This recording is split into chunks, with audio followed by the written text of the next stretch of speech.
What's the most humiliating reason you've ever heard for a teenager to be expelled from school for?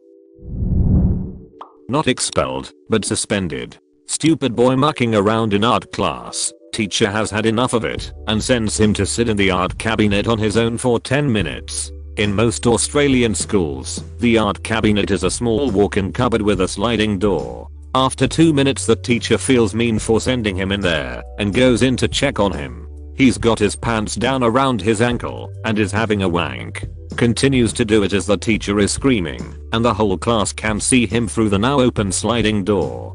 He is now well known around the area as the Phantom Puller. This boy is not mentally handicapped in any way, just a full-on idiot. His dad has been friends with my dad for a long time, and naturally he is one of those boys who has developed a long-time crush on me.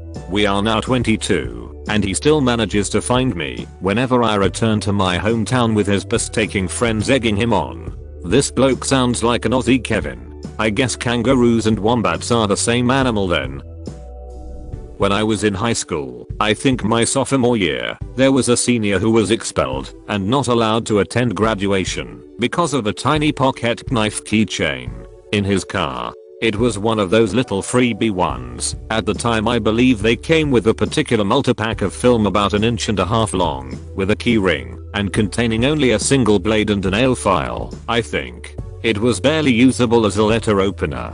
The guy had its ring connected to a bunch of other random keychains in a pile on the dashboard of his car. The dean happened to be walking through the parking lot and saw it, figured out whose car it was, and he was expelled for having a knife at school. Same year, earlier on, someone was expelled for a short piece of scrap copper pipe found in his locker, a leftover from some clutch repair he'd done to his car. It was considered to be drug paraphernalia. Zero tolerance is horribly stupid. Meanwhile, in my small Montana hometown, the school handbook had a special section detailing the hunting season and where on the parking lot it was appropriate for kids to park so their hunting rifles and bows could be left in their vehicles and an eye could be kept on them. God bless the somewhat reasonable North.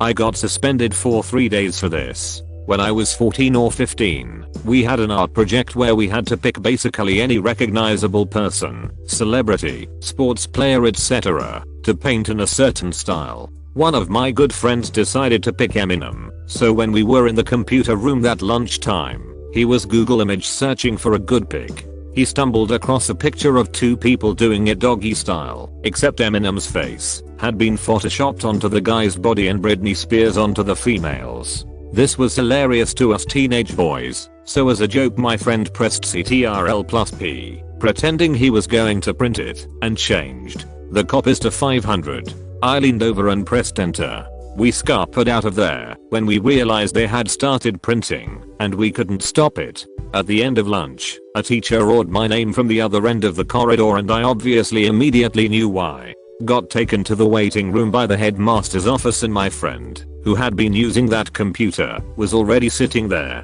Went into the headmaster's office and we were both trying to stifle laughs as we saw the huge pile of paper on his desk. My friend explained fully why he was looking for pictures and that he had genuinely stumbled upon it by accident. The headmaster wouldn't believe him, as my friend had used someone else's account to use the internet. Due to his not working, it continually doing nothing to fix it and someone figuring out that with some people's usernames you could put the password as password and it would still let you in. This meant our headmaster thought he had done it deliberately and was trying to get the other kid in trouble.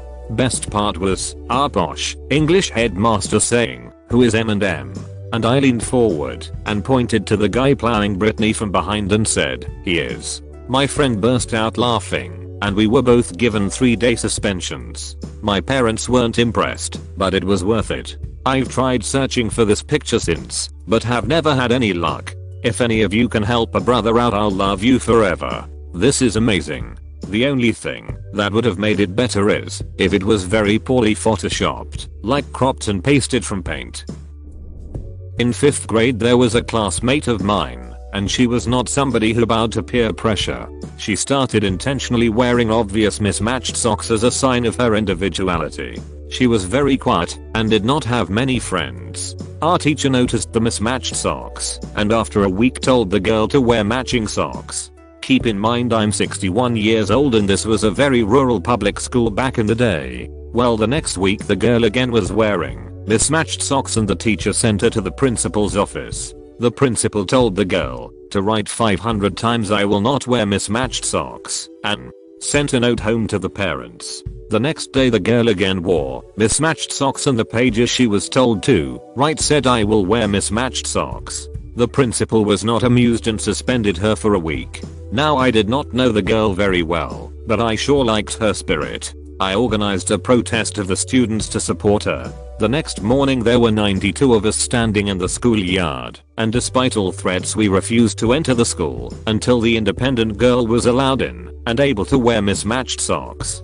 Parents of students were called to come to the school and pick us up because we were all suspended as well. When parents found out what all the ruckus was about, they were very angry with the teacher and the principal. Our school did not even have a dress code. At the end of the day, the principal caved and gave in to our demands. By junior high school her family moved, and I lost track of her. But that day we stood up for her, changed her, and she became more outgoing and made new friends. It would be wonderful to find out what happened to her. I agree. I hope she found an outlet for her individuality and stood her ground. When I was 15 I was a high school stoner. One day it was 23 without the wind chill and me and this other guy decided to smoke our water bottle bong in the bathroom to keep from having to go way out back. We go into the sketchiest bathroom in the furthest corner of the school and into the handicap stall. We had all the smoking stuff out. I had the water bottle, he had the stem and bowl. We each had our own weed. As we start putting it together, the principal knocks on the stall door and says, "Come out boys, I know you're in there." So I crush the water bottle and he hides his paraphernalia. I put my weed in between my peen and my sack and he put his up his sleeve. In the office we were put in separate rooms. He was interrogated first. While that was happening I hid my weed in the bottom of a filing cabinet. During his talk with the authorities his weed was found. They brought the school's cop in and searched my pockets but found nothing. Catholic school 2003. I was suspended for being in a bathroom stall with another boy. He was expelled for the same offense, but because it was a recurring thing for him, they also sent him to rehab for weed. You should have told the superintendent about your principal's weed stash in his filing cabinet. The principal was just doing his job. Why ruin the guy's whole career for doing his job? TL. Doctor, I was falsely accused of arson and expelled for it. Junior year, I picked up a dirty cigarette habit. Kids smoked everywhere on school grounds, end of the science hall outside, hopping out the giant windows in video class, and smoking in a corner and in the locker rooms. Administrators tried like hell to catch kids, but they rarely ever did. Our whole science wing, art wing, etc. connected outside via paths around the school perimeter, so it was a circular race when an adult was coming. At any rate, our lunches were broken up into A, B, and C lunch with our 4th-hour scheduled accordingly. I was B after the first half of algebra. I go to lunch with a friend named Jenny. Yes, her real name. We sneak off to go have a smoke in the upstairs locker room and the gym. We go back into the unused dark showers, which are maze-like, to the turnhole and we blow our smoke out of. After we are done, we take our still lit butts and rinse them under the faucet, wrap them in paper towels, and toss them in the trash. After I had finished my process, Jenny started, but someone was quickly coming up the stairs. She rinsed her butt and tossed it in the trash. We booked it down the back staircase, outside, around the video hall to the science doors, and slipped in. Perfumed up and washed hands, went back to class. 10 minutes later the entire school is evacuated. Fire department arrives and we watch them hurry up the back stairs to the locker room. Oh, as you can guess, her cigarette didn't hit the water in our hurry to retreat. It caught the trash can on fire, the paper towel dispenser, the wood trim, and then spread to the wooden stalls in the toilets. We were named by the parking attendant, saying she saw us cut across the parking lot where the locker door had been and run toward the video hall. She did not see us come out. All evidence they had was circumstantial. As everyone was filing inside, a police officer quickly grabbed my arms from behind and cuffed me in front of all of my friends and many others. I was walked to the principal's office. He then accused me of smoking. I emptied my pockets I had no smokes, lighter, matches, etc. I asked what it was about. He insisted I already knew. Obviously I did, but I'm not buckling. I knew what sort of trouble I'd be in for having the fire department come, no matter how big or small the fire. So, deny. When he said the sentence, "You are being expelled for arson," he sat back and stared at me, eyes glazed and completely deadpan, gauging my reaction. I was speechless. What? Me? I may have been a smoker. I skipped classes several times, but had never been in serious trouble before. I had good grades. It took me about 2 minutes to process everything, kind of asking trailing off questions and gaping at him like a fish on land. There was a hearing for both of us in front of the school board. Even though they found cigarettes and a Zippo on Jenny, the bitch threw me under the bus when she went after me and confessed, but she took it a step further. Not only did I deny we were both in there, but she put me there and said I lit the paper towel dispenser on fire. It made a big fuss locally, and no school would take me in to finish a year and 3 months of high school. I applied at an alternative high school to have the assistant principal tell me they don't educate purists. 6 schools total denied me, done even adult high schools. I was finally accepted 8 months later and graduated with high honors. I lost many friends during it all. A few years ago several classmates invited me to the graduating class page of my school. Even though I finished my last year somewhere else, I had known all of these people since kindergarten.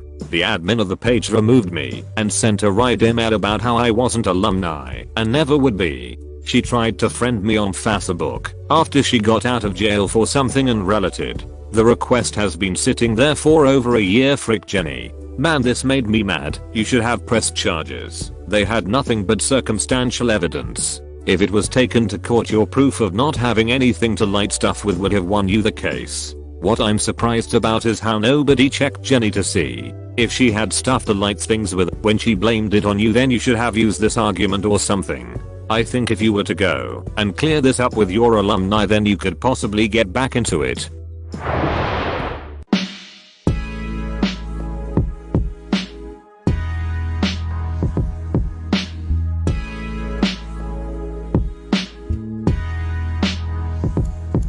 My dad used to be a school administrator, and he had heard of a kid that moved around a lot. I can't remember his name, so I'll call him Spencer. He was a special needs student and was in constant need of supervision, but he was put into the school system without one for a time. There were many stories of Spencer's adventures that my dad heard about. I'm not sure if he was ever expelled, but here's a few my dad told me. I'm gonna be seeing my pop in a few days, and I plan on asking him about Spencer again. Spencer was a self-harmer. When he got frustrated, excited, embarrassed, pretty much anything that wasn't normal for him led to him hitting himself in the head repeatedly until you forcibly stopped him. Once he got into himself on hot dog day, so naturally he smashed his hot dog on his head a good 8 or 9 times until the hot dog was completely gone. Dad said he would make direct eye contact with people while did this. During a field trip to the University Aquatic Center, Spencer was told not to dive off the top diving board, so of course that's the first place he heads off to. He jumps people cheer and he heads off to the top board again. Spencer realizes the kids are making fun of him, so he whips out a handful of pennies from his shorts, not swim trunks, but shorts. He didn't own swim trunks, and tosses them into the pool and then pull his shorts down and starts peeing himself. Again he does this slow gaze of everyone watching until he locks his gaze on the lifeguard shouting at him. When the lifeguard approached the diving board to remove him, Spencer jumps in the pool while still peeing. Spencer loved bugs. Like seriously loved bugs, but kind of like that Looney Tunes character that loves them and hugs them and then squishes them to bits. Only problem was Spencer would become very distraught once he realized he killed his new pet. This led to more head smashing. Spencer was caught many times pooping in the urinals. Spencer got teased in the playgrounds by a school bully. Spencer took a crap in his hands and threw it at the bully. Spencer brought a dead rat to show and tell. Spencer found some pliers laying around at school and tried to remove his front tooth, claiming he wanted money from the tooth fairy. Spencer would always have his shoes on the wrong feet. When someone would go to put them on correctly, Spencer would put up a fight saying he liked them like that. Spencer gave a girl in his class a G.I. Joe figure because he liked her. He had chewed the head almost off. Spencer would constantly have his hands down his pants. Combine this with his deadlock stare and things got creepy sometimes. Spencer would try to steal other kids' shoes while they were still wearing them. There's more I'll add to this over the weekend. Man, I wanted to meet him.